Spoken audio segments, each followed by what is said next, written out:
Ang usap-usapan, sityo raw ng mga aswang yung katabing sityo natin. Ano? Paano sityo ng mga aswang? Lahat ng nandun aswang? Bago pa nga tayo magdramahan dyan, kailangan natin mag-isip ng paraan para tapusin ang sityo ng mga aswang.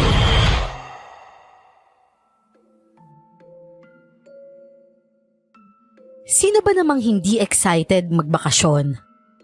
Lahat naman na-excite kapag sinabi ang salitang bakasyon. Siyempre, lalong-lalo na ang mga estudyanteng excited nang makapagpahinga matapos ang 10 buwang pagpasok sa eskwelahan. Pero paano kung ang bakasyong ito, hindi mo kailanman malilimutan? Isang bakasyong alam mong hindi ka ma-excite na ibahagi sa kahit na sino. Dahil malamang, walang maniniwala sa'yo. Ganyan ang nangyari sa akin matapos naming magbakasyon sa probinsya sa Leyte. Magandang araw nga po pala sa inyo, Miss Clar, at sa lahat ng mga nakikinig sa inyong YouTube channel. Ang ibabahagi ko po ngayong araw ay tungkol sa nangyari sa amin ng best friend ko nung bago kami mag-second year college. Ang kakaibang bakasyon na kailanman ay hindi namin malilimutan. Ako nga po pala si Jenny. At ito, ang aking kwento. Bago ko po simula ng istorya, huwag kalimutang mag-subscribe bilang suporta sa ating channel. Hi, sa wakas, pagkatapos ng ilang beses na pangungulit ko kay mama at papa, pinayagan rin nila akong sumama sa'yo sa bakasyon. Hoy, alam mo Beshi, sobrang excited na ako. Matagal na kasi akong inggit na inggit sa'yo tuwing bakasyon kasi may napupuntahan ka. Habang ako, palagi akong nabubulok lang sa bahay dahil wala naman kaming mauwi ang probinsya Oo nga Mas lalo tuloy nakaka-excite yung pumunta sa Leyte ngayong may kasama na ako.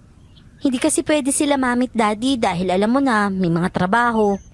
Hindi ko nga alam kung kailan ko sila huling nakasama sa pagbabakasyon sa Leyte. Ngayon, makakasama mo na ako. Hindi ka na malulungkot.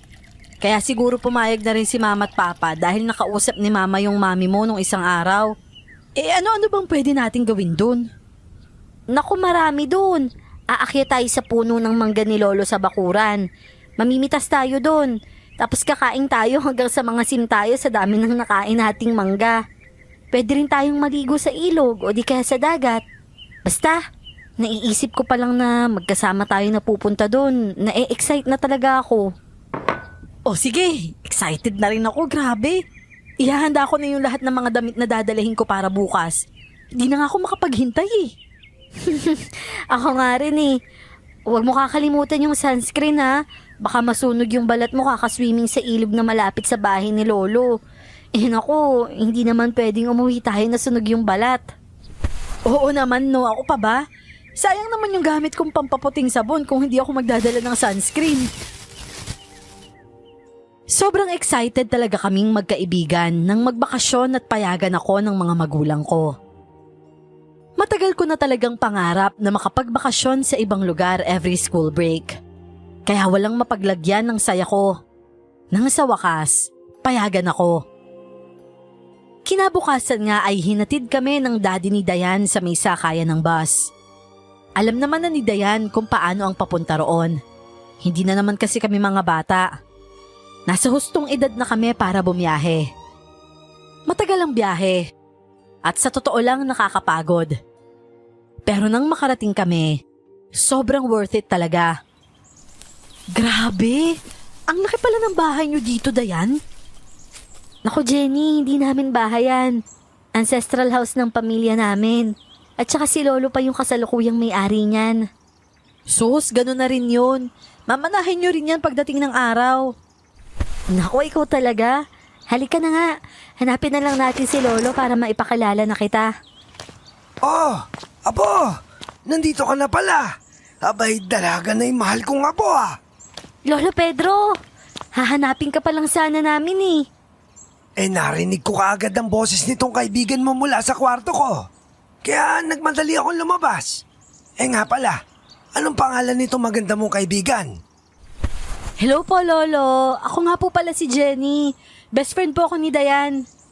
Nako, ikaw pala yung sinasabi ni Dayan sa akin na matalik na kaibigan niya. Yung makulit daw at madaldal. Ganun po. Yun talaga yung kwento niya sa akin sa inyo, Lolo. Parang siniraan po yata ako ah. Uy, hindi ah. Totoo namang makulit at madaldal ka, di ba? Hindi naman. Slight lang. Aba, bago pa kayo magkapikunan dyan, kumain nga muna kayo. Siguradong pagod na pagod kayo sa biyahe.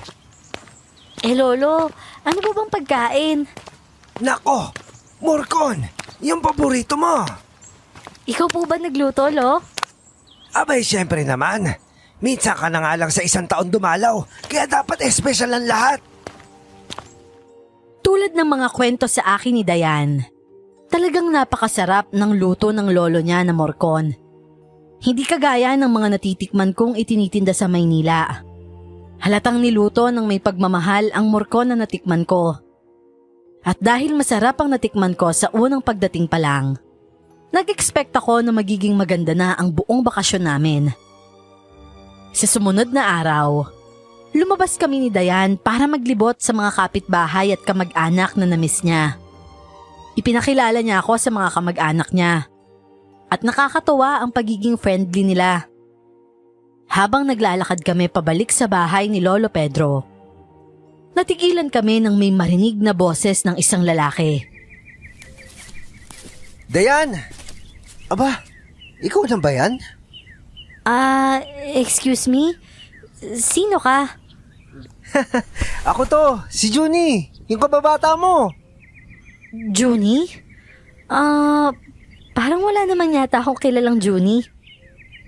Oo, sige. Para mas maalala mo ako. Ako to, si Junjun. Matagal na tayo ulit hindi nagkita. Tuwing bakasyon kasi, hindi kita naaabutan. Naalala ko na. Ikaw yung kalaro ko na batang uhugin pa noon?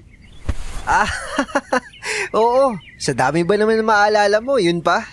Pero, ang laki na ng pinagbago mo ah. Tsaka, sino tong kasama mo? Parang ngayon ko lang siya nakita ah. Kaibigan ko nga pala sa Maynila, si Jenny. Hi Jenny, ang ganda mo ah. Kasing ganda ng pangalan mo. Ay nako, Junie. Wala ka pa rin talagang pinagbago. Palabiro ka pa rin. Grabe ka naman, Dayan. Parang sinabi mong hindi ako maganda. Baliw, maganda ka. Pero hindi ako papayag na diskartehan ka nito ni Junie, no? Gwapo nga siya ngayon, pero uhugin yan dati. Ito naman oh. Kala nito didiskarte ako agad.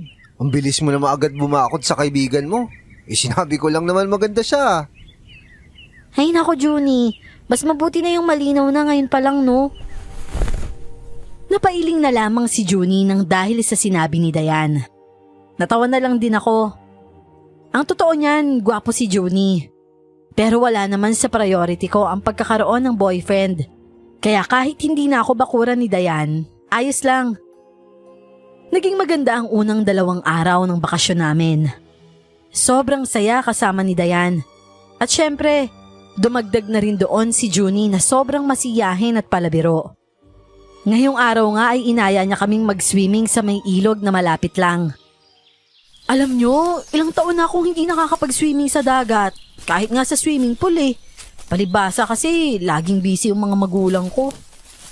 Naku, mabuti pala nakasama ka kay Dayan.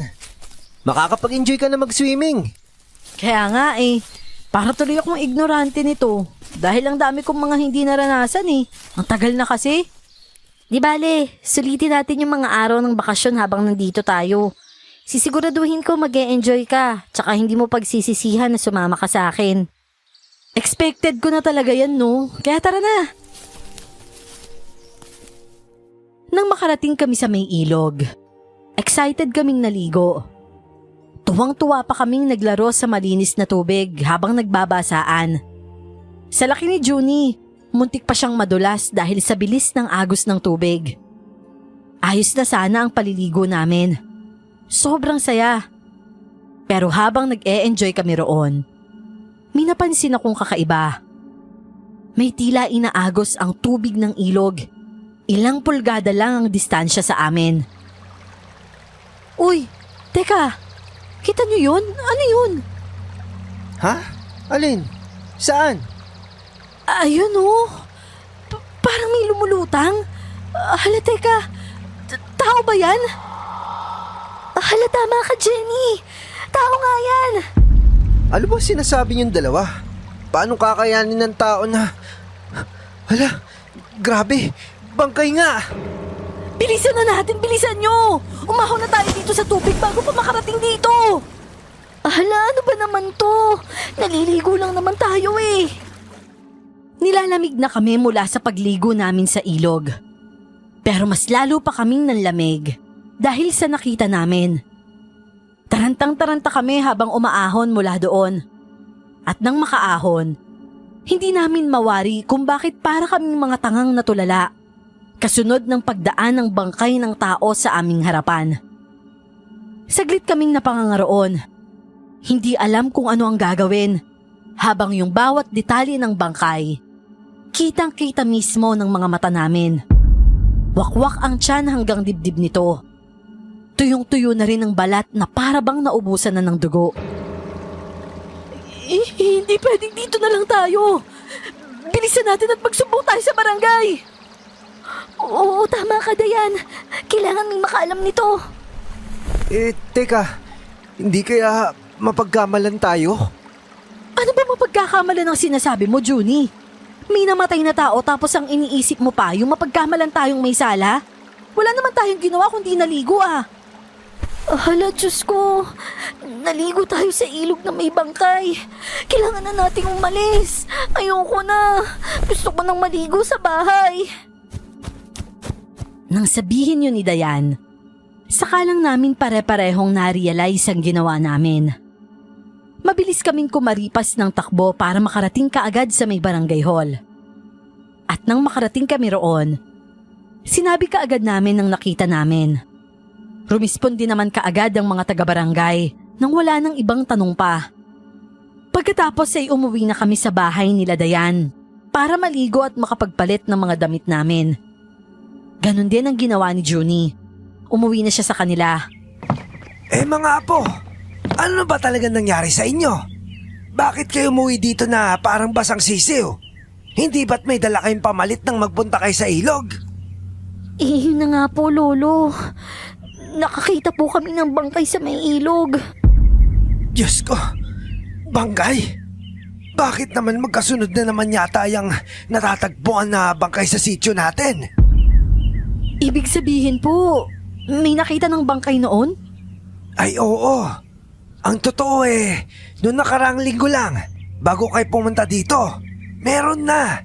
Hindi ko na maakalain na magkakaroon pa ulit kaya hinayaan ko na lang pumunta kayo dito. Ano po bang nangyari dun sa unang namatay, Lo? Abay wakwak-an tiyan at puno na mga sugat. Halos maubos din ng dugo dahil tuyong-tuyo na. Sa gubat siya nakita. Hala, di ba ganyan yung nakita natin, Dayan? Oo nga eh. Ano naman kayang klase ng tao ang gagawa ng ganong klaseng krimen? Hindi tao may gawa nun mga apo. Ano po, Lolo? Malamang aswang ang may kagagawan nun. Ilang dekada na rin ang lumipas mula nang huling atakihin ng aswang ang sityo natin. Hindi ko akalain na magbabalik sila. Aswang ho? May mga aswang pa ba talaga? Ay naku, Dayan, hindi naman masamang maniwala. Kahit nga sila mama at papa naniniwala sa mga aswang eh. Kaya nga palagi ako may dala nito. Itong kwintas ko na krus. Pinabasbasan pa nila to sa simbahan. Kung ganun, ba't mo tinatago sa loob ng damit mo? Ano kasi, sa totoo lang, medyo nababaduyan na kasi ako sa design. Kaya lang, di naman ako pinapayagan nila mama na hubarin to. Tama na kahit papano meron kang ganyan, Jenny. Pero hindi sapat yan para ipanlaban sa mga aswang. Dapat talaga, meron kayo nung medalyon na galing sa albularyo. Kaya lang sa kabilang sityo pa ang ganong klaseng medalyon. Hindi bale, ibibili ko na lang kayo nun. Pero Lolo, may ebidensya po ba kayo na may mga aswang talaga? Oo nga, ako mismo ang nakakita noon. Kaya maniwala ka sa akin na po. Simula ngayon, maging maingat na kayong dalawa nitong si Jenny. At manatili muna kayo sa bahay habang nag-iimbestiga pa ang mga pulis. Ang totoo niyan ay nalungkot kami ni Dayan nang pagbawalan kami ni Lolo Pedro na lumabas ng bahay. Marami pa naman kaming balak na gawin habang nandito. Pero mukhang hindi na matutuloy dahil sa nangyaring trahedya. Naniniwala ka ba talaga sa mga aswang, Jenny? Ako kasi, hindi ako naniniwala kay Lolo. Hindi naman masamang maniwala sa mga matatanda, Beshi. Ano ka ba? Paano na ngayon yung bakasyon natin? Hindi na tayo makakapag-enjoy dahil sa nangyari. Hindi na tayo makakapamasyal sa labas kagaya ng plano natin. Di ba yun yung pangarap mo? Oo nga. Pero kung kailangan naman nating mag-ingat, di mas mabuting dito na muna tayo. Paano kaya kung ganito na lang? Lumabas pa rin tayo, pero sa umaga lang. Kapag malapit ng gumabi, di umuwi na tayo. Paano nga kung atakihin tayo ng aswang? Kung talagang may aswang nga, lalabas ba sila sa umaga? Kung ako yung aswang, hindi ako magpapahuli. Kaya sa gabi ako aatake. Ano ka ba, Jenny? Mag-isip ka nga. Ay, pero paano yung lolo mo? Paano tayo magpapaalam sa kanya? Sino ba may sabing magpapaalam tayo? Baliw, mukha ka lang talagang mabait no, pero loko-loko ka rin. O siya sige, ikaw ang bahala. Pero kapag nahuli tayo, ikaw ang sumalo ng galit ng lolo mo ha. Oo naman, basta huwag kang mag-alala. Walang aswang na kukuha sa atin habang nandito tayo. Ang totoo niyan, hindi ako kumbinsido sa suhestyon ni Dayan. Pero dahil gusto ko rin talagang i-enjoy ang mga araw na nandito kami, sumama ko sa kanya kahit na alam kong baka mapagalitan kami ng lolo niya. Wala namang nangyari sa aming dalawa nung umagang lumabas kami. Nakapamitas pa kami ng iba't ibang prutas at nakakain ng mga ito. Pero kinabukasan, Jenny, tulog pa ba si Dayan? wala po ba siya dito? Wala na po siya sa kwarto nung magising ako eh. Ano? Nasan yung batang yon kaya aga-aga pa? Subukan ko po muna siyang hanapin habang nagluluto pa po kayo ng almusal. Sige iya. Para naman sabay-sabay tayong kumain.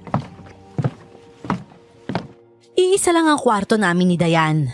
Sa kwarto niya. Noon kasing nakapag-usap kami kung saan ako matutulog.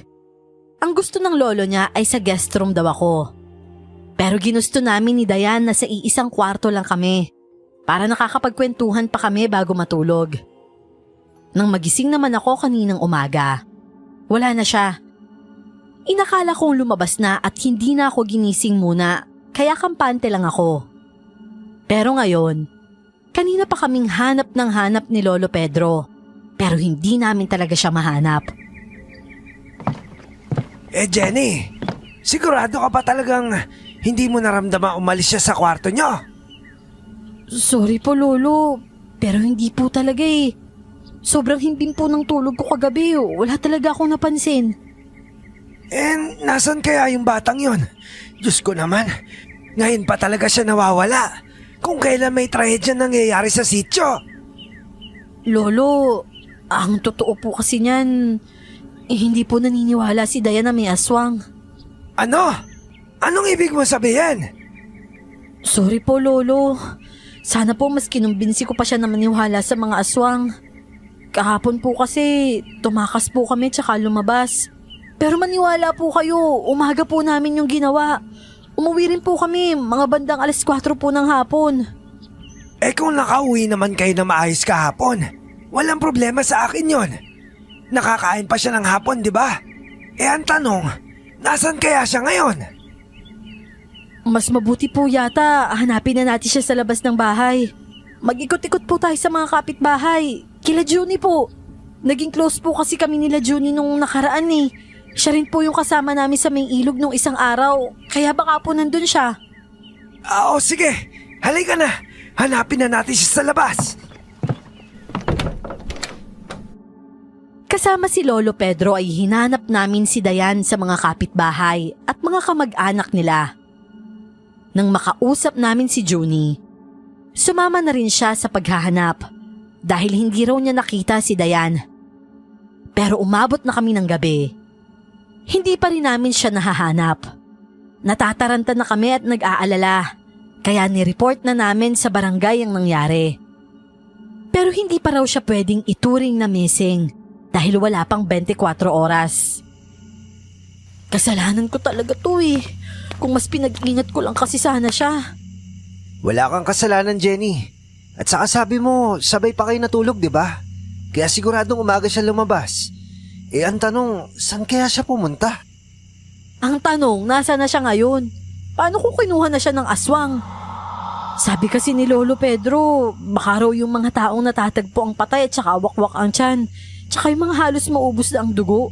Aswang raw ang may gawa nun eh. Kung sa bagay, tama nga si Lolo Pedro. Baka nga aswang talaga ang gumagawa niyan. May alam ka ba tungkol dito, Johnny? Ang usap-usapan, sityo raw ng mga aswang yung katabing sityo natin. Ano? Paano sityo ng mga aswang? Lahat ng nandun aswang? Oo. Ang sabi kasi, iisa lang daw ang aswang sa sityong yun noon. Kaya lang sinakop niya. Tapos sinawaan niya lahat. Hari mo dun daw ang aswang na yun. Isang klase ng aswang na nanghahawa ng pagkaaswang gamit ang kanyang laway. Grabe naman, nakakatakot naman yan. Di kung ganun, hindi pala malabo na gawin ding aswang ng mga taga dun tong sityo na to? Yan din yung hindi ko alam, Jenny. Pero isa lang sigurado ako. Nagsimula na sila magutom at naghahanap na sila ng makakain. Hala, paano kung pati si Dayan naging biktima na nila? Eto, galing lang to sa usap-usapan na narinig ko. Doon sa mga chismosa kanina umaga. Yung dalawa daw na bangkay na natagpuan. 3 araw na yun nawawala bago natagpuan na bangkay na. Kaya kung totoo nga, ibig sabihin, hindi nila agad-agad kinakain yung mga tao. Baka dinadakip muna nila ito bago kainin. Kung talagang nasa kanila si Dayan, maiging kumilos na tayo bago pa mahuli ang lahat. Ano? Ang ibig mo sabihin, pupunta tayo sa lungga ng mga aswang? Oo, magdala tayo ng mga pangontra tulad ng bawang at asin. Baka mamaya mahuli pa tayo. Napakaduwag mo naman, kalalaki mong tao. Kung ayaw mo sumama, edi ako na lang. Pero kasi, kung lahat sila yung mga aswang, paano tayo makakaligtas nun? Kaya nga magdadala tayo ng asin at bawang. Ay nako, sige na nga. Kailan ba natin gagawin? Kapag hindi pa rin uuwi si Dayan bukas ng tanghali, pumunta na tayo sa sityo na sinasabi mo. Kinabukasan, kaagad na dumating ang mga magulang ni Dayan para tumulong na rin sa paghahanap. Halata ang pag-aalala sa kanila. Pero taliwas sa paniniwala namin ni Lolo Pedro, hindi sila naniniwala sa mga aswang. Kaya nang umabot na ng tanghali, at talagang hindi pa rin namin nahahanap si Dayan, pinuntahan ko na si Junie sa kanilang bahay. Junie, mukhang kailangan na talaga nating pumunta sa sityo na sinasabi mo. Hindi ba talaga naniniwala yung magulang ni Dayan sa mga aswang? Dahil mas mabuti kung may kasama tayong nakakatanda. Hindi nga sila naniniwala. Mas pinaniniwalaan pa nga nilang kinuha ng killer si Dayan eh. Si Lolo Pedro. Sigurado ko hindi papayag yun kung anumang binabalak natin. Ayaw niya nga sumama ko sa paghahanap dahil baka daw mapahamak pati ako. Ganun ba? O sige, mabuti pa umuwi ka muna sa bahay nila Dayan.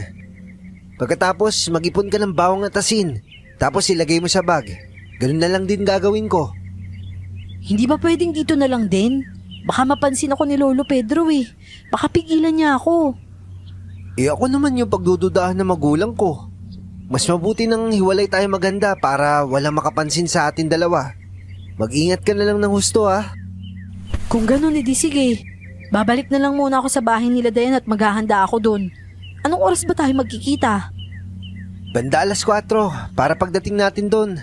Bumaba ng araw at sigurado magsisilabasan na yung mga aswang. May kinalaman ba yun sa pagiging aswang nila? Baka naman lumalabas din yung mga aswang tuwing umaga. Hindi natin alam yun. Pero hindi ba't sa gabi sila umaatake? Sa bagay, para siguradong lalabas talaga sila at mahuhuli natin. Sumang-ayon ako kay Junie. Matapos naming pag-usapan ng dapat na gawin, bumalik na ako sa bahay nila Dayan. Susubukan ko sanang magpaalam kay Lolo Pedro. Pero naabutan ko siyang kausap ang mga magulang ni Dayan. kaya hindi ko na tinuloy pa. Dumiretso na lamang ako sa may kwarto namin ni Dayan para magsimula ng mag-impake ng mga gamit na pwede kong dalhin. Mga bagay na kailangan ko sa oras ng kagipitan.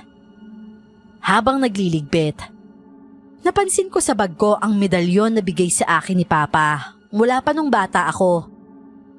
Protection ko raw yon dahil madali akong mausog ng mga elementong hindi nakikita ng mga mata.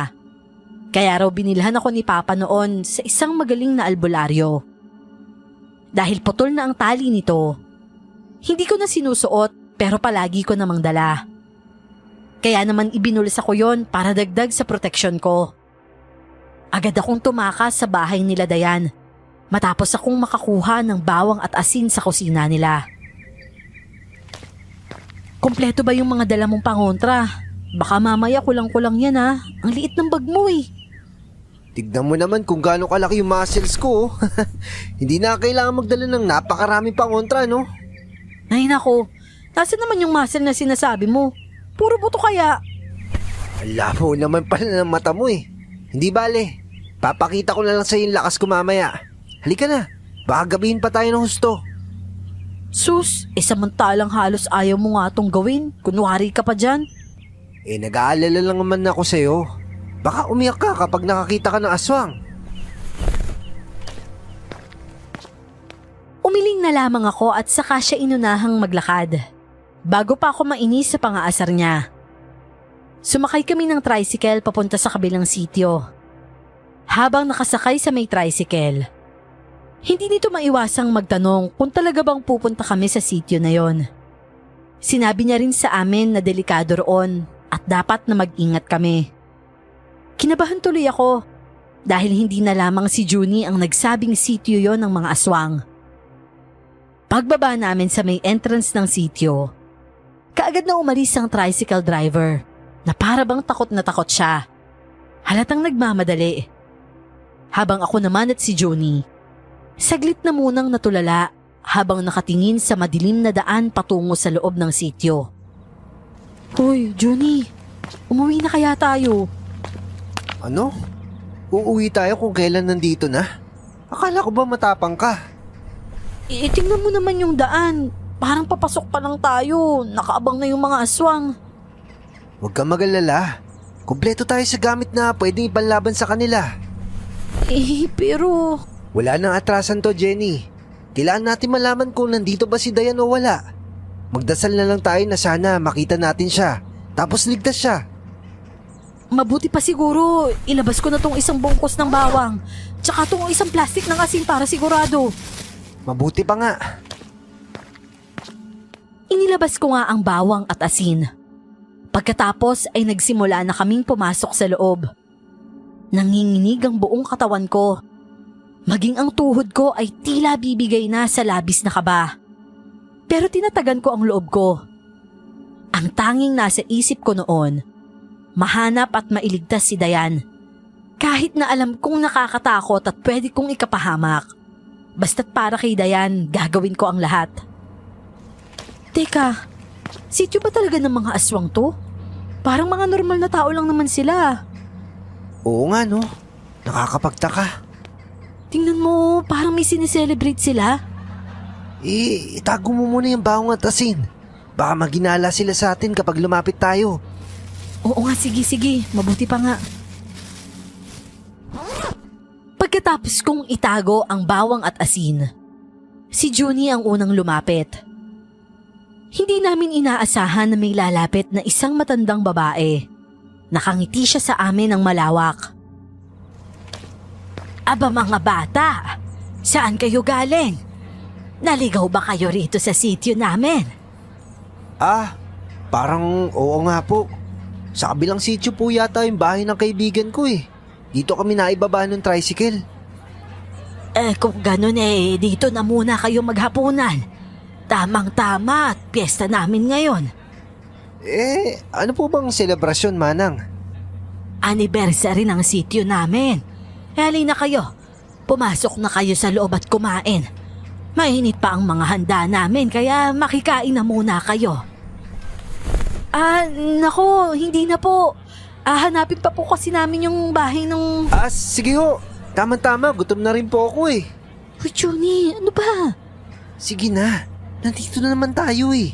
Kumain na tayo.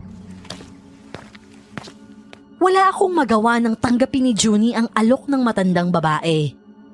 Naiinis ako sa kanya kasi parang ang sugapa niya sa pagkain. Wala naman akong magawa kundi ang samahan siyang kumain.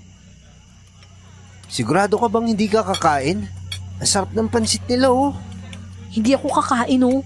Baka mamaya nagpapanggap lang mga yan at aswang pala talaga. Bakit? Akala mo ba karne ng tao yung ginagamit nila dito? Malay mo no, di natin alam. Basta, naniniwala ako na hindi sila aswang. Ikaw ang nagsabi sa akin na sityo to ng mga aswang. At saka kahit yung tricycle driver na naghatid sa atin dito, mukhang alam niya Akala ko lang yun. Baka chismis lang. Kasi kung talagang sityo to ng mga aswang, bakit ganito? Yung mga handa nila ang sasarap. Hindi naman tao yung nakalatag sa lamesa. Tsaka isa pa, mukha silang normal na tao oh. Tignan mo. Oo na, sige na. Kumain ka na lang dyan.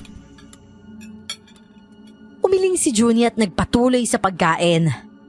Habang ako, nagmamatyag lang sa paligid. Hindi ko alam pero malakas talaga ang kutob ko sa lugar na yon. Kahit na wala namang kahina-hinala sa mga taong nasa paligid. Habang nagmamasid sa paligid, natigil ang mga mata ko sa isang babaeng nakatalikod. May kausap itong lalaki at nang tumagilid ito, kinabahan agad ako. Hawig niya si Dayan maging ang buhok at postura niya ay pareho. Kaya wala sa sariling napatayo ako mula sa upuan. Uy! Saan ka pupunta? Basta kumain ka na lang dyan, may pupuntahan lang ako. Ano? Teka lang, tatapusin ko lang naman itong kinakain ko. Sasamahan kita. Hindi na ako makakapaghintay, kailangan ko nang sundan yun. Susundan?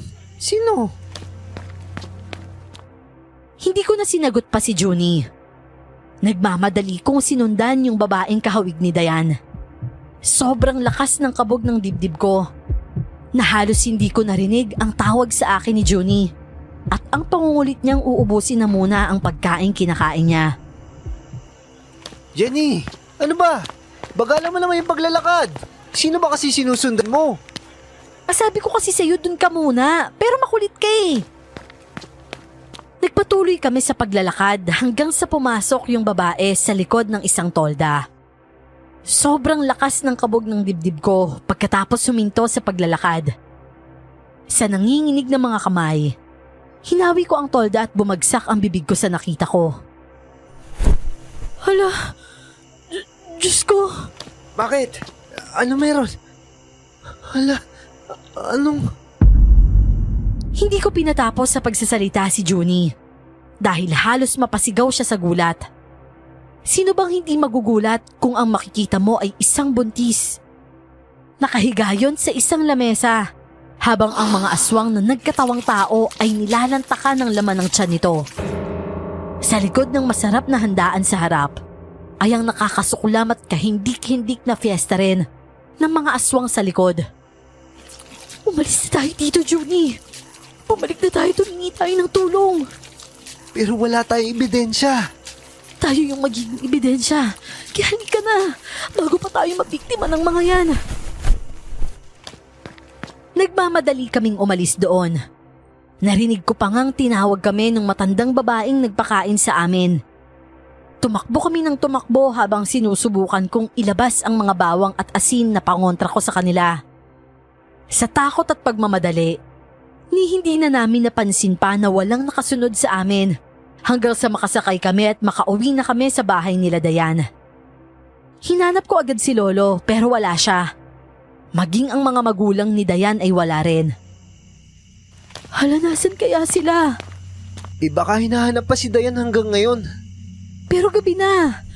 Teka, may bigla ko naisip. Hindi ka ba nagtataka? Wala man lang humabol sa atin? Oo nga no. Paano nangyari na hindi sila sumunod sa atin? May kakaiba eh. Hindi ko lang maintindihan kung ano tong nararamdaman ko. Tsaka isa pa, nakita ko si Dayan kanina kaya sinundan ko siya. Si Dayan? Hindi ko naman siya nakita. Hindi ko alam kung namamalikmata lang ba ako o totoo yung nakita ko. Pero alam ko may ibig sabihin yun. Ano sa tingin mong ibig sabihin nun, Jenny? Napatingin ako kay Junie. At nang tingnan ko siya sa mga mata, kaagad akong nagtaka. Yung mga mata niya, para bang tuwang-tuwa pa siya sa mga nangyayari. Kaagad na bumalot ang kaba sa aking dibdib, kasunod ng panlalamig ng buo kong katawan. Hoy Junie, ba't parang tuwang-tuwa ka pa? Bakit ba kasi tayo tumatakbo? Bakit pa tayo umalis dun? Di ba kailangan mo pa iligtas si Dayan? Anong ibig mong sabihin? Pinahirapan mo pa talaga ako.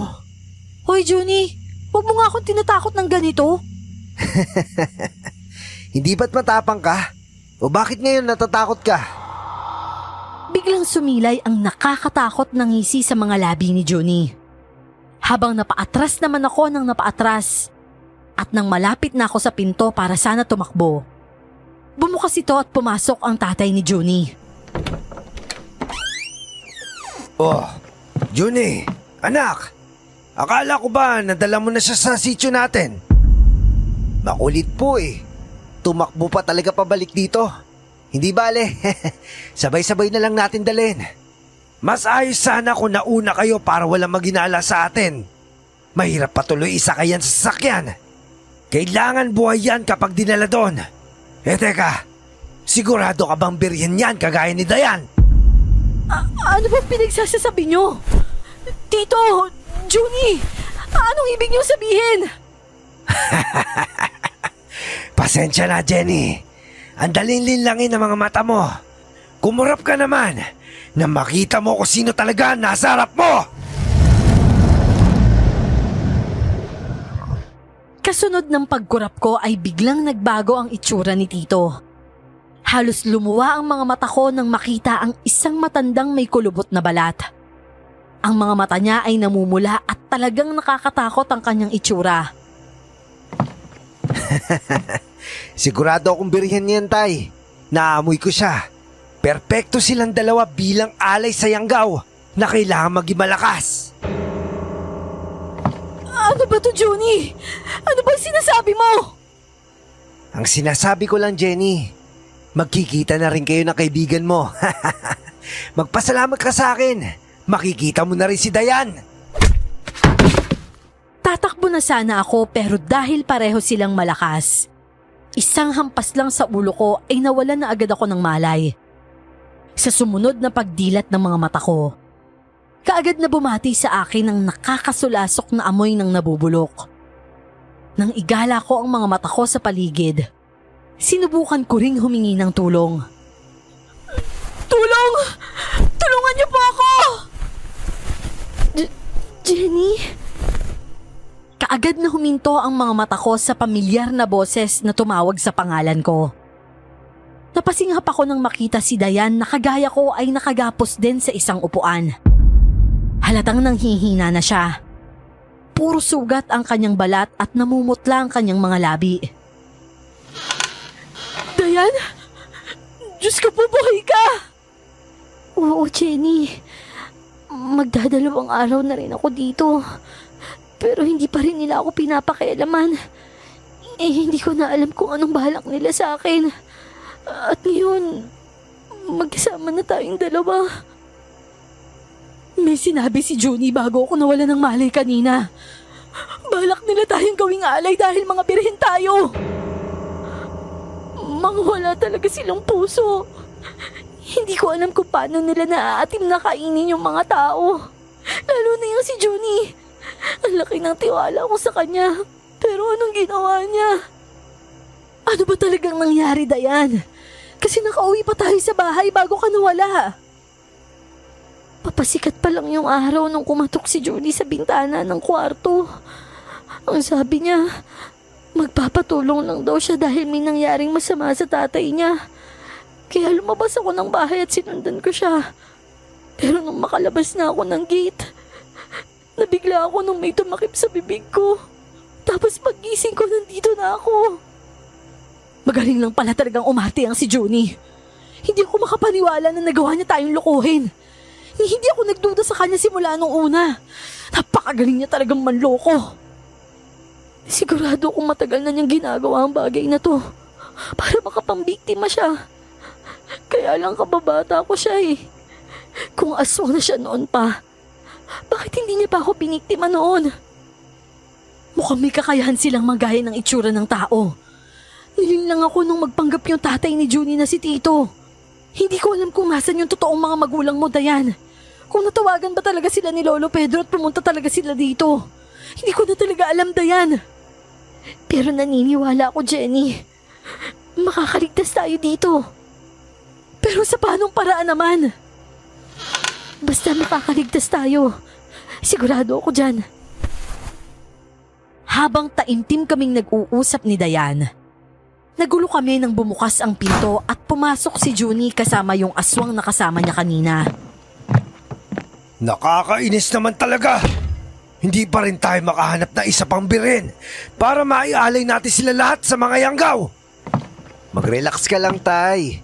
Makakahanap rin ako na idadagdag sa kanilang dalawa. Magtatatlong araw na yan na una, pero hindi pa rin natin nakukumpleto. Huwag kang mag-alala. Hindi na aabot bukas. Makukuha ko na rin yung isa pa nilang kapitbahay.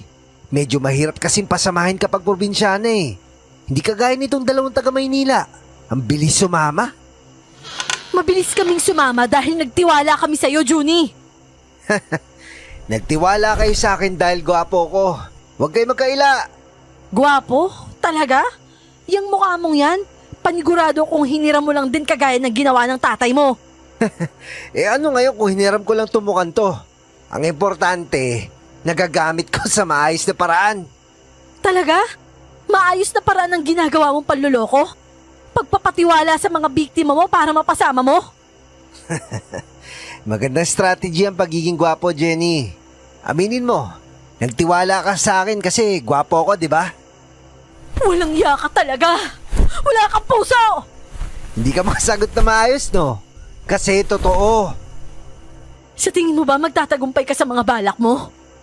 Lahat ng mali walang tamang kinahahantungan. At oo, ngayon nasa inyo pa ang halakhak. Pero sisiguraduhin ko sa'yo na hindi magtatagal at matatapos din niya kasamaan nyo. Nako, manahimik ka nga, Jenny.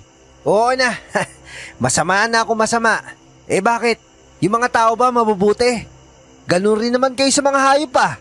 At para sa amin, wala kayong pinagkaiba sa kanila, kundi ang kakayanan magsalita. Mga demonyo kayo! Pareho lang tayo, Jenny. Matapos niya akong insultuhin, lumabas na siya sa may bodega kasama ang tatay niyang aswang. Nagkatinginan na lamang kami ni Dayan at parehong napahagulhol. Hindi namin alam kung ano ang gagawin. Ang totoo ay pareho kaming takot sa kung ano man ang maaari naming kahinatnan. Pero habang patuloy kami sa pag-iyak, nakaisip ako ng isang paraan. Dayan, alam ko na. Ano yun? Nakaisip ka na ba ng paraan kung paano tayo makakatakas dito? Oo. Halika, lumapit ka sa akin. Pero paano? Hindi ko na hinintay pa si Dayan na lumapit. Sa halip ay tumayo ako dala ang silya at tumalon-talon hanggang sa makalapit ako sa kanya. Nang nasa harap niya na ako, nagtataka niya naman akong tinitigan. Ano na, Jenny? Ano gagawin natin? Gamitin mo yung bibig mo. Kunin mo tong kwintas na nasa leeg ko. Ha? Ano ba sinasabi mo? Itong kwintas na suot ko. Itong krus. Pwede natin gamitin to para matanggal ang gapos sa mga kamay natin. Pero paano nga? Basta, gawin mo na lang. Bilisan mo. Kahit nagtataka pa, ginawa na lang ni Dayan ang sinabi ko. Nahirapan siyang hatakin ang kwintas ko gamit lang ang ngipin niya. Pero sa huli, nagawa niya rin.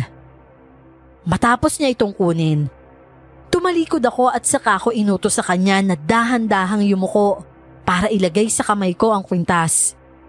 Yung pulso ko lang naman ang nakagapos, kaya malaya pang nakakagalaw ang mga kamay ko. Pagkatapos, mabilis kong kinuskos yung krus na pendant sa lubid na nakatali sa akin. Sigurado ka bang gagana yan, Jenny? Hindi naman matalas yan eh. Huwag kang maingay at baka marinig nila tayo. Huwag kang mag-alala. Kahit na hindi ito matalas, sa pagtagal, mapipigtas ko rin tong lubid. Eh, pero kailan pa? Basta, magtiwala at magdasal na lang tayo. Alam kong mahirap at parang imposible. Pero malakas ang kutob ko na talagang makakatakas kami rito. At hindi pa ito ang wakas namin. Ilang oras akong nagtiis habang ikinakaskas yung pendant na krus sa lubid. Sobrang tagal. Dumating pa sa puntong sumisilip-silip sina Junie at yung tatay niya sa may bodega kung nasaan kami. Kaya kinailangan kong huminto sa ginagawa ko. At nagpapatuloy rin naman pagkatapos nilang umalis. Pasalamat na lang talaga ako na hindi pa sila nakakakuha ng isa pang babae na sinasabi nila na makakasama naming iaalay rin. Matatapos na ata ang isang araw, Jenny. Baka wala na talagang pag-asa. Ano ba naman yung sinasabi mong walang pag-asa, Dayan? Eh, ano to? Tatanggal mo rin sa wakas. Shh, huwag ka maingay. Kakalasin ko yung pagkakatali sa'yo bago pa sila bumalik ulit. Lumapit sa akin si Dayan at tinulungan ko siyang alisin yon. At nang maalis ko na, nagmamadali kaming kinalas ang mga tali sa aming mga paa. Nang matapos naming gawin yon, humanap kami ng daan kung saan pwede kaming tumakas. Pero tanging ang pintulang na dinadaanan rin nila Junie ang naroon. Kailangan nating magdala ng pwedeng ipanglaban sa kanila bago tayo umalis dito. Para kung sakali mong makasalubong natin, may bitbit tayo kahit paano. Eh, pero sa tingin mo ba, kakayanin natin silang labanan? Basta samahan lang natin ang dasal, malalampasan natin to. Kailangan nating makaalis at makauwi sa Maynila. Basta, Jenny, walang iwanan na. Magkasama tayong aalis, Dayan. Pero kung sakali mong magkahiwalay tayo, pilitin natin makasurvive dito ha. Pangako mo sa akin yan. Tumango na lamang si Dayan kahit na maluha-luha na ang mga mata niya sa takot. Natatakot din naman ako. Pero kung magpapalamon ako sa takot, hindi ko alam kung kakayanin ba naming tumakas sa lugar na ito. Kaya naman agad kaming naghanap ng pwede naming panlaban. Nakakita ako roon ng isang kutsilyo, habang si Dayan naman ay nakakita ng martilyo. At nang handa na kami, marahan kaming lumabas ng pintuan. Mabuti na lamang ay walang bantay sa labas. Siguro, iniisip nila na hindi naman kami makakatakas, kaya walang nagbabantay. Habang patuloy kami sa paglalakad, at nagtatago sa mga aswang na makikita namin, at kung ano-ano pa ay taimtim akong nagdadasal sa Diyos, na sana malampasan namin ito. At nang makahanap na kami ng pagkakataong tumakbo, tuluyan na namin ginawa. Ang mga bihag mo nakatakas! Johnny! Mga buisit, paano nakatakas yung mga yan? Habulin natin! Nakalayo-layo na kami nang marinig naming nalaman nilang nakatakas kami. Kaya agad na napahawak ako sa kamay ni Dayan at minadali siyang tumakbo sa may gubat. Maraming mga puno at halaman ang nakaharang pero wala na kaming pakialam. Basta makatakas kami mula sa mga gutom na mga aswang na yon. Mga engot! Ano akala nyo? Makakatakas kayo sa amin? Sige! Takbo lang! Jenny, malapit na siya! Huwag kang mag-alala! Kaya natin siyang labanan! Wala siyang kasama! Eh, paano kung may nakasunod pa sa kanya? Basta huwag kang panghinaan ng loob, Dayan! Huli kayo! Napatili ng malakas si Dayan nang bigla na lamang sumulpot si Junie sa harap namin. Para bang lumipad siya patungo sa direksyon namin. Nakakatakot ang namumula niyang mga mata. Paano ka nakarating kaagad dito? Sinabi ko nga sa inyo, di ba? Hindi kayo makakatakas. Ang tigas kasi ng ulo nyo magkaibigan eh. Bakit hindi nyo nalang paubaya sa amin ang mga buhay nyo? Hindi kami tanga at duwag para ipaubaya sa iyo ang buhay namin! Eh wala rin naman kayong laban sa amin eh. Ano ba lalaban mo? Yang kutsilyong hawak mo? Oo! Ito ang panlalaban ko sa'yo. Bakit? Natatakot ka ba? Nagpapatawa ka ba, Jenny? Matapang ka talaga, no? Pero kahit na nagtatapang-tapangan ka, rinig na rinig ko pa rin yung kaba ng dibdib mo. Ang dami mo pang sinasabi. Dayan, dito ka sa likod ko. Pero Jenny, paano ka? Halika na dito. Ikaw ang aalalay sa akin kapag napuruhan ako ng aswang na yan. Ano? Kahit halos hindi pa makapaniwala si Dayan sa sinabi ko, lumapit na ako kay Junie at umamba ng saksak sa kanya. Pero sadyang napakabilis niya. Nakakalipad din siya sa ere kahit na wala siyang pakpak. Inaamin kong natatakot na ako. Pero sa oras na desperado ka nang makatakas sa ganitong sitwasyon, totoo palang biglang lumalabas ang lahat ng lakas mo. Nagawa kong masugatan si Junie sa balikat niya. Habang siya ay katakatakang hindi niya ako masugatan. Kahit na ilang beses niya akong nahahawakan. Buisit! May pangontra ka! Kanina ka ba dapat nasasaktan? At imbis na ako ang suguri niya, nagulat ako nang si Dayan ang puntiryahin niya. Nang malapit na siya kay Dayan, sinubukang gamitin ni Dayan ang martilyong hawak niya. Pero malakas na hinawi lamang yun ni Junie. Napatili ng malakas si Dayan at kasunod noon ay ang pagsakal ni Junie sa kanya. Naalarma ako, kaya mabilis na tumakbo ako patungo sa kanila. Sinaksak ko ang likod ni Junie. Sinubukan niya akong labanan, pero para bang may kung anong puwersa ang pumuprotekta sa akin. Hindi niya ako magawang saktan. At ginawa kong pagkakataon yon para paulit-ulit na saksakin ang likod niya sa puntong nabitawan na niya si Dayan. Tumakbo ka na, Dayan! Tumakbo ka na! Bilisan mo! Pero paano ka, Jenny? Hindi kita kayang iwanan. Basta tumakbo ka na! Kaya ko na to! Basta bilisan mo! Mabilis na kumaripas ng takbo si Dayan matapos niyang makatayo mula sa damuhan. Habang ako, hinarap si Junie na ngayon ay hinang-hina na. Sinusubukan niyang pagalingin ang mga sugat niya, pero hindi niya maabot ang kanyang likod. Kaya tinadyakan ko siya pahiga. Ano ba meron ka? Bakit hindi ka masaktan? Ang meron ako, pananalig sa Diyos, Junie. Sa Diyos na higit na mas malakas kaysa sa'yo. Malakas na sinuntok ko siya sa kanyang muka. Sobrang lakas noon na nawalan siya ng malay. Sa totoo lang, pwedeng-pwede ko na siyang patayin. Pero hindi ako kasing sama nila. Hindi ko kayang pumatay. Kaya naman nang mawala na siya ng malay, tumakbo ako kasunod ni Dayan. Tumakbo ako ng tumakbo hanggang sa maabutan ko siya. Dayan!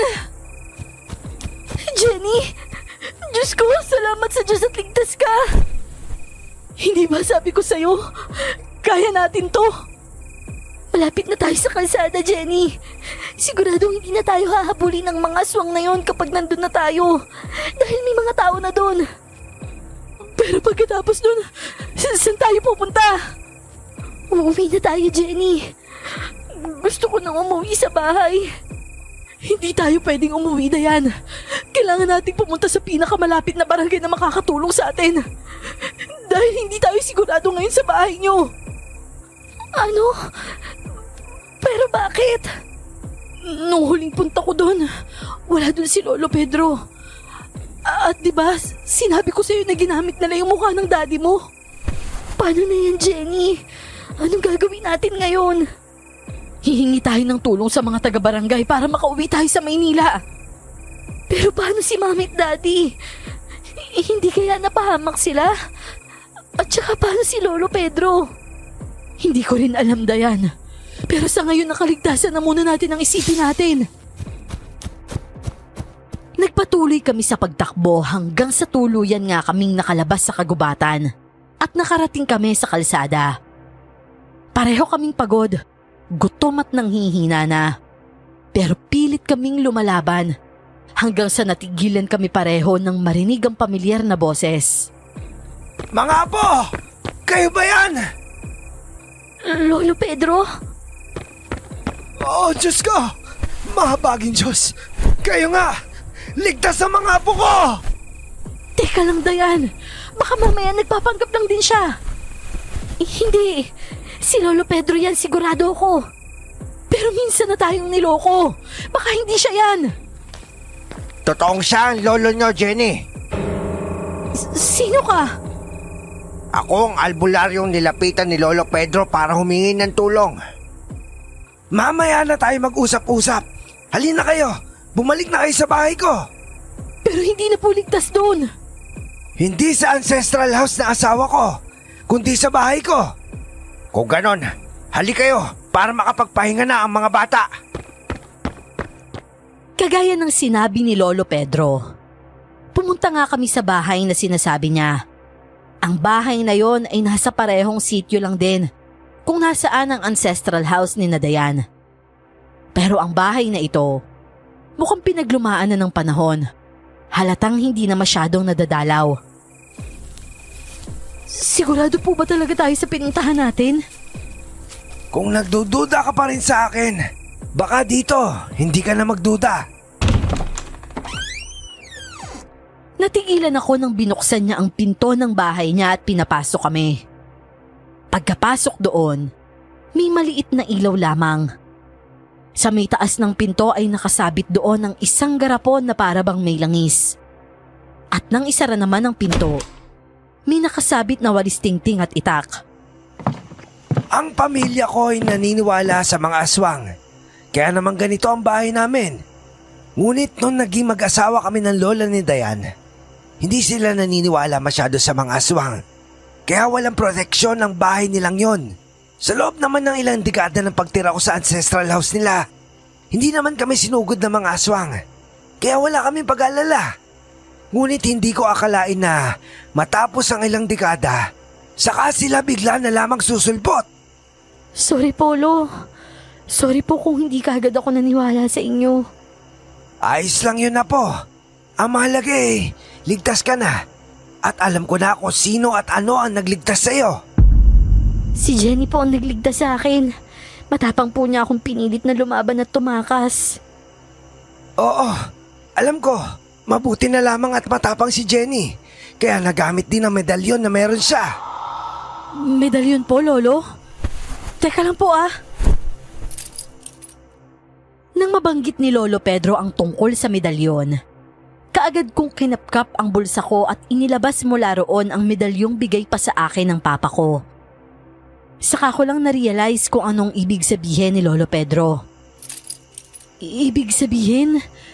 Kaya po pala hindi ako nasasaktan ni Junie dahil sa medalyon na to? Oo, Jenny. Sino ba nagbigay niyan sa'yo? Si Papa po. Ang sabi po niya sa akin, proteksyon ko daw po ito. Nasa akin na po ito mula pagkabata. Masyado raw po kasi akong mabilis mausog, lalo na ng mga hindi nakikita kaya bumili sila ng ganito sa isang albularyo. Tama ang ginawa ng tatay mo. Naging handa siya sa kung anumang pwede mangyari sa'yo sa hinaharap. Nung pumunta sa akin ang Lolo Pedro nyo at sinabi niya sa akin kung sino-sino ang nawawala, nalaman ko kaagad na buhay pa kayo at kaya nyo makaligtas mula sa mga aswang dahil ang isa sa inyo ay may malakas na pangontra sa aswang. Nang maramdaman kong hindi na ang anak kong sibong ang kausap ko, agad kitang hinanap, Jenny. Balak kitang isama sa albularyong ito, si Agustus, pero hindi na kita mahanap. Mabuti na lamang at may dala kang pangontra. Malaki ang pasalamat ko sa iyo na niligtas mo rin ang apo ko. Sumama po kasi ako at naniwala kay Junie. Gustong gusto ko po kasing iligtas si Dayan. Dahil kahit anong mangyari, magkaibigan po kami. Masaya ako at nakatagpo na mabuting kaibigan si Dayan. Bago pa nga tayo magdramahan dyan, kailangan natin mag-isip ng paraan para tapusin ang sityo ng mga aswang. Nasakop na nila ang isang buong sityo. At hindi malabo ang isusunod nila ang sityo na ito hanggang sa masakop na nila ang buong Leyte.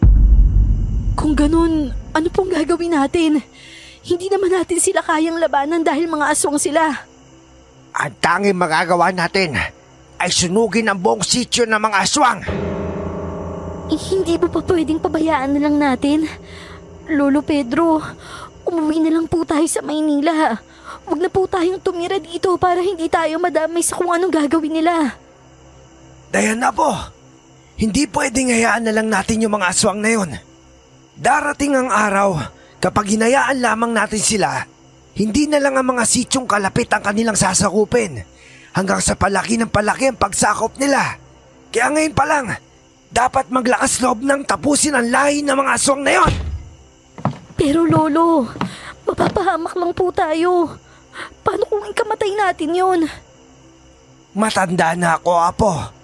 Alam ko nang hindi na ako tatagal pa sa lupa. Pero ikaw, ang gusto ko'y maging maayos ka. Ang kailangan lang naman po natin lumayo. Susundan ba tayo ng mga aswang sa Maynila? Hindi malabo yan. Pwede kayo sundan lalo na't alam nyo ang tungkol sa kanila. Hindi sila makakapayag na may taong nabubuhay at nakakaalam na kanilang sityo. Tama si Lolo Pedro at Agustus, Dayan. Kailangan na natin tong tapusin dito. Basta magdasal lang tayo na makakaligtas tayong lahat at matatapos din ang paghahasik ng lagim ng mga aswang na yan.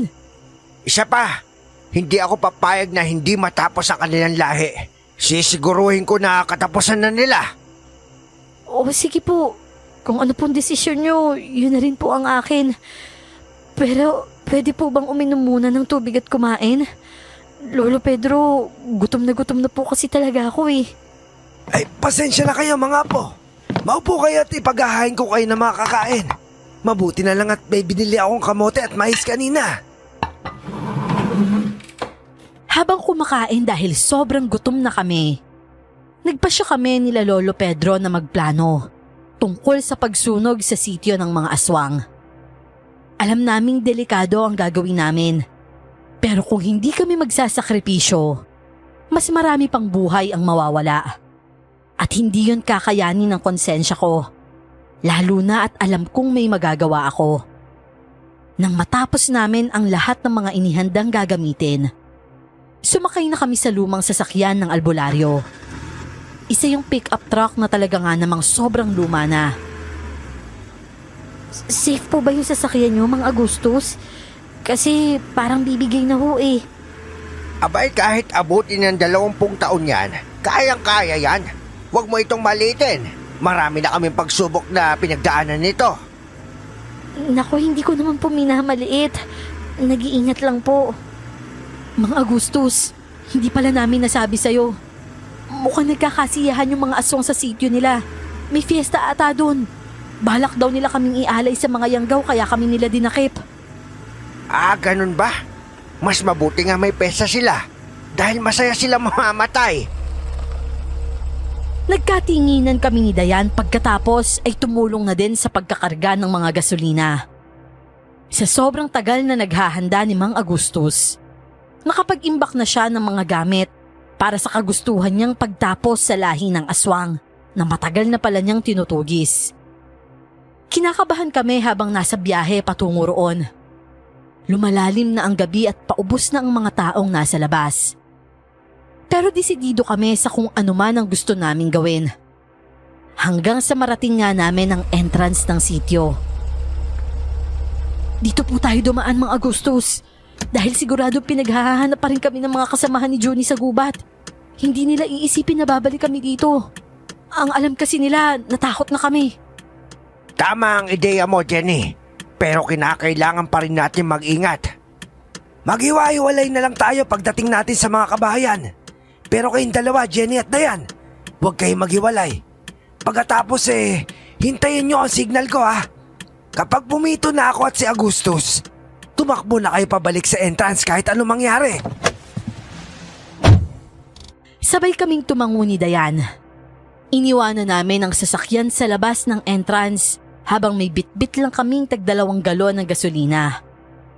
Meron din kaming mga bawang at asin na nakasabit sa katawan kung sakaling kailanganin. Alam namin nakakayanin na ang ganun karami dahil puro gawa sa kahoy ang halos lahat ng naroon.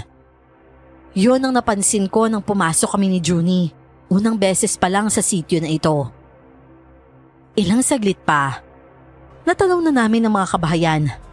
Malakas ang tugtugan sa loob ng sityo. Nagkakasiyahan na dahil umaalingaw-ngaw ang halakhakan ng mga naroon. Kitang-kita rin namin ang isang babaeng umiiyak habang hawak ng 2 lalaki. Nakatanaw kami roon habang pinapanood ang kaawa-awang babae na mukhang gagawing alay sa mga nakapaligid na itim na aso. Tumutulo ang laway ng mga asong yon na para bang gutom na gutom. Mga gustos, hindi ba natin iniligtas yung babaeng yun? Wala na tayong oras. Pero kakayanin ba nating iwanan yung babaeng yan? Alam naman natin pwede natin siyang iligtas. Tama si Jenny. Iligtas natin yung batang yan. Kung ganon, sige. Sinong handang gumawa ng ingay habang nagbubuhos ako ng mga gasolina sa likod ng bahay nila? Ako na lang ho. Hindi nila ako masasaktan dahil sa medalyong meron ako. Pero Jenny, hindi ko kayang hayaan na lang yung babaeng yun, Dayan. Sigurado ka ba? Paano kung masaktan ka nila? Basta, bilisan nyo na at mag-umpisa na kayong maglagay ng mga gasolina. Jenny, please naman, tara na. Halika na, Apo. May tiwala ako kay Jenny na kakayanin niya yan. Kinakabahan ako, pero tinapangan ko ang loob ko. Hinintay ko at siniguro kung nakapunta na sila sa mga bahay-bahay bago ako lumabas sa pinagtataguan ko. Dinadasalan na nila yung bihag nilang babae. Isang dasal na hindi ko maintindihan ang sinasabi. Humugot na muna ako ng lakas ng loob bago ako tuluyang sumigaw. Hoy mga aswang na hayok sa laman! Kinalimutan niyo na ba ako? Aba, malakas ang loob ng babaeng ito matapos masaktan si Junie! Ay nasa na ba ngayon yung Junie nyo? Buhay pa ba? Huliin niyo ang babaeng yan! Idagdag sa alay nating mga yanggaw! Bilisan niyo bago mag-ating gabi! Hulihin niyo ako kung kaya niyo! Talagang malakas ang loob mo, ha? Tumingin sa direksyon ko ang mga asong nakaabang sa may babaeng bihag at saka sila sumugod sa akin. Pinagbabato ko naman sila ng mga asin at bawang na nakasabit sa katawan ko bago ako tuluyang tumakbo sa direksyon kung saan walang mga aswang. Nahirapan akong tumakbo at kumuha ng tamang oras, lalo pa at ang bibilis nilang tumakbo. Yung iba, halos lumipad na sa bilis. Takot na takot ako. Pero tinatagan ko ang loob ko habang nagdadasal na sana epektibo pa rin yung medalyong nasa bulsa ko. Hanggang mahabol ako ng isa sa mga aso at dinakma ako nito. Sinubukan akong kagatin ng aso, ngunit hindi niya magawa. Kaya agad kong ipinasok ang bawang sa bunganga niya. Totoo nga ang sinabi ni Junie. May pangontra nga siya. Hanapin niyo ang pangontra niya at alisin! Kaagad akong bumangon mula sa pagkakadapa at hinarap yung lalaking aswang na nagpanggap bilang si Tito Bong. Pinagbabato ko siya ng bawang, ngunit ang hindi ko inaasahan, may isa pa palang aswang na nasa likuran ko. Sinipa niya ako at tumalsik ang medalyon na nasa bulsa ng suot kong shorts. Ngayon, wala na ang pinagmamalaki mo. Tapos na ang pagtakbo mo, bata! Humagalpak pa ito sa tuwa habang ako ay sobrang lakas na ng kaba. Pero hindi ako nagpatalo sa kabang nararamdaman ko. Sa halip ay pumigtas ako ng asin na nakasabit sa damit ko at inihagi sa mukha niya. Saka ako tumayo at tumakbo. Pero dahil wala na akong pangontra, nahabol niya ako at nakalmot ang likod ko. Sobrang hapdi nun at talagang napahiyaw ako sa sakit. Nang malalapitan na niya ako, at handa na sana akong dakipin, isang sigaw ang nagpatigil sa kanya. Ang mga bahay natin! Nasusunog! Anong? Ikaw ba may gawa nito? Hindi lang ako kundi kami! Sinamantala ko ang pagkakataong yon. Muli ko siyang sinabuyan ng asin. At dahil malapit siya sa akin, sapul yun sa mga mata niya at sa bibig. Nagawa kong makatakbo habang ang mga aswang na kaninang humahabol sa akin, inunang dumiretso sa mga bahay nila. Hanggang sa 2 pito ang narinig ko, at yun na ang signal para umalis na. Kaya dumiretso ako sa kung nasaan yung babaeng ililigtas namin. Nakita kong tinulungan siya ni Dayan, kaya dumiretso na rin ako roon at tumulong. Lakad takbo kami habang patuloy na tinatahak ang palabas ng sityo. Yung mga aswang naman, hindi na magkamayaw kung paano isasalba ang mga bahay nila. Ang iba, nasama na sa sunog. Ilang saglit pa, nakita na namin sila Lolo Pedro at Mang Agustus na abala sa pagbubuhos ng mga gasolina, kahit sa mga puno. Paikot nila yung ginawa at nang makalagpas na kami sa napag-usapang pwesto, pinatakbo kami ni Mang Agustus bago niya hinagisa ng posporong may sinde. Agad naman na nagliyab ang buong paligid.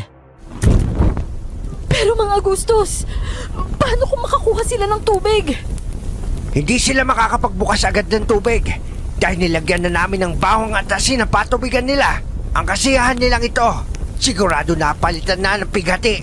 Matagal ko nang pinalano at pinaghandaan ang pagsalakay sa kanila, kaya alam ko lang gagawin ko. Ang mabuti pa, umuwi na tayo't magpahinga. Mauna na kayo sa sasakyan. Gusto ko masiguro na talaga mauubos silang lahat. Kung ganon, ikaw ang bahala. Mga apo, halina kayo. Bumalik na tayo sa sasakyan. Kagaya ng kagustuhan ni Mang Agustus, talagang tinapos niya ang panunood sa sunog na nangyari doon sa sitio ng mga aswang. Ilang minuto rin kaming naghintay sa may sasakyan at kinausap yung babae kung saan siya nakatira para maihatid namin siya. Matapos ang lahat ng nangyari, nag-impake kami ng mga gamit. Yung mga gamit na nasa ancestral house, nakuha naman namin ng matiwasay. At bago kami umalis doon, siniguro ni Lolo Pedro na balot ng mga pangontra sa aswang ang bahay. At habang nasa biyahe, hindi maiwasang magtanong ni Dayan. Bakit kailangan pang lagyan ng mga pangontra sa aswang, Lo? Siguradong patay naman na yung mga yun. Natupok ng apoy yung mga aswang. Hindi natin alam kung ganong karami ang mga aswang. Pwedeng hindi lang sa sitio na yon na meron. Kaya mas mabuting handa tayo palagi. Di ba? Sa bahay ka naman natitira? Ang usapan namin ng iyong ama, 2 hanggang 3 buwan lang ako. Hindi ko kayang mawalay sa bahay na yon. Dahil dekada na kami tumira ng lola mo doon. Doon siya binawian ng buhay. At doon na din ako babawian ng buhay. Sana lahat ng lalaki ganyan magmahal, no, Lo? Hindi man ako naging perpektong asawa sa lola ni Dayan. Pero siya lang ang nag-iisang babae sa buhay ko.